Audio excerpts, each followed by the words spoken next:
আচ্ছা তোমার কথা নাই ও সাকিবে তুই লাগবো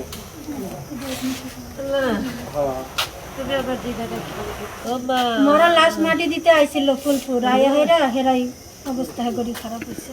ওনার খালা শ্বশুরে স্বামী মারা গেছে, ওনার মাটি দিতে আসছিল। এখন যাওয়ার পথে অটো এবং ট্রাক সংঘর্ষে সে মারা গেছে। মেনে নেওয়ার জন্য যোগ্য না, তবু মেনে নিতে হয়। সংঘর্ষে আঘাতে মারাই গেছে, আমাদের কোনো দাবি দেওয়া নেই। এখন প্রশাসনিকভাবে যদি তারা সহযোগিতা করে তাহলে তো আমরা বিচার অবশ্যই চাই।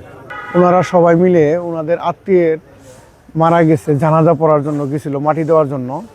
ফিরার পথে রাস্তায় একটা ট্রাক, গরুবাহী ট্রাক এসে ধাক্কা দেয়। ধাক্কা দেওয়ার পরে মারা যায়।